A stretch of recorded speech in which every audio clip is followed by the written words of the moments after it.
What's up guys, I wanted to do a little bit of a different video talking about the mindset of a web developer or any kind of developer of that sort. So let's get straight into it. If you're not already familiar with me or who I am working on a Wardriving web interface. Here's a quick little example of what it looks like to debug and try and get this thing working. If you're not familiar with what Wardriving is, basically it's the concept of driving around and capturing different Bluetooth or Wi-Fi networks to see if you can exploit any of them in some kind of way. This is specifically for Wi-Fi networks, not Bluetooth, although I do plan to add in the future Bluetooth. With that being said, let's talk about a little bit of an issue that I've had recently in my code, and I want to share it with you guys to see what you guys may want to, what you guys would do in this situation. The code is currently changed, so we're just going to be running off of these code snippets that I'm showing you here, but I'll show you where they were in the actual code. To give everyone kind of a quick overview of what we're looking at, it's kind of a top level import issue that we're looking at here, and how we're going to bypass it really depends on how we want to go about it. If you're not familiar with any top level import issues, basically whenever you're trying to import a file that is above another file in the stack, you're probably going to run into some issues. So see, for example, in my run.py file, which is the file that you're actually supposed to run the entire script, we have imported just the web handler now because it's fixed. But used to, it would say from utils import web handler tools.py and helpers.py. But if we take a look at what these guys were importing, the tools.py was importing the helpers file and the web handler file, and the helpers file was doing the same thing. Actually, that's incorrect. The helpers file wasn't importing anything that it shouldn't. The tools file was.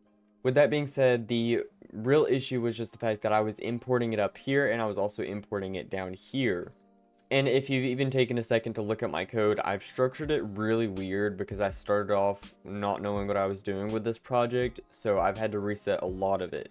Going back to our little setup here, you can see that our call stack was calling this subprocess right here, which was this subprocess that we were actually running in the run.py file. So basically what we were doing, we were running a subprocess inside of subprocesses inside of subprocesses. And when you go that far into subprocesses, it can get a little bit funky and it can get a little bit slow and weird on you, so I'm trying to minimize it as much as possible. Looking at our call stack now, as you can see, we have removed one of those subprocesses and I believe actually another, so we're actually only running on this one now. This will conserve resources, conserve memory, conserve CPU storage, so it's overall just better. But let's talk about how I actually got to this point. So the first thing that I thought of personally, and I'm sure other people thought of, was why not just make a function in the web handler to just run everything? And yes, theoretically that could work, although it doesn't work in this situation because we're still having top level import issues. Like I said earlier, Python just doesn't like two different files being imported at the same time, so you have to import them from one level or another. So in this situation, we really only have three options. There may be others, but these are the main three options that I could think of. There's the fastest way, the slowest way, and the somewhat fast way. The fastest way we could do it is probably the pass imports down. So we would just have to pass the imports down to each of the functions to properly get them to register. Although that would take a lot of coding and a lot of time to fix everything, as you can see, because everything in the tools.py file is using helpers, is using the all of these other local imports. So yes, this I believe would be probably the fastest and probably should have been the thing that I done from the start, although it's not, but I believe it would probably be one of the fastest options. Option 2 is just to leave it as is. Of course I didn't choose that because I needed to fix it up and make it a little bit cleaner anyway.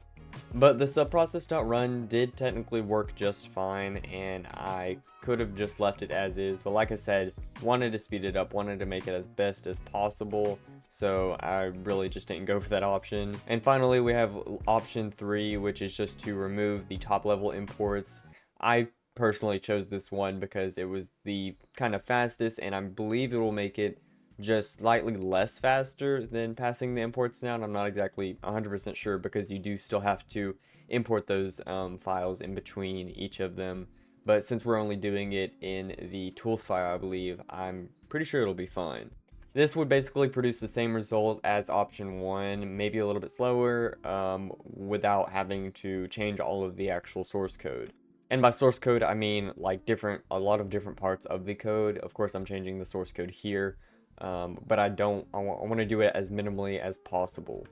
But as you can see, I opted for option 3, and I'm importing web handler from here. We run the main file to check all of these things, and as you can see, all of the helpers and tools functions are gone, and I've also added the install tools or the install needed tools or whatever into the actual run.py file instead of tools, just because that's the only thing that tools was calling in this, and I think it'll just be a lot faster to do this anyway. So after it gets done with all of that, we then move on to actually running it, which works just fine. As you can see, we reset the database.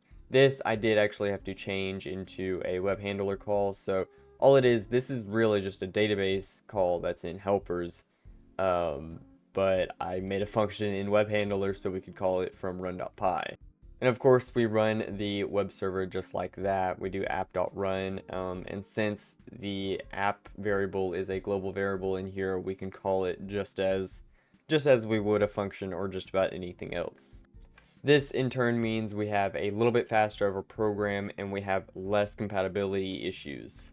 And yes, I know that option 1 could have cleaned up the code and made it look a lot more consistent and cleaner, although I don't have time for that and I don't really feel like it. And plus, this code isn't too complicated yet. If it does come to that, I might, just to speed it up and give it that a little bit extra consistency so other people can read it, but as of for now, I think it's just fine as is, and it runs a little bit faster now, so I think it'll work. With all that being said, that's about it. I mean, there's really nothing else to explain. Let me know if you guys would have chosen one of these options or chosen something else, if there's something even faster that I didn't even think of. This is just one example of one of the complicated projects or questions or issues that I've had along the line of developing this Wardriving web interface, although it's been super fun and I plan to continue it. If you want to help, the GitHub repo is in the description. If you want to support me, all my other links are in my description. Thank you so much for watching this video. Hope you learned something about Python from it, and I will see you guys in the next video.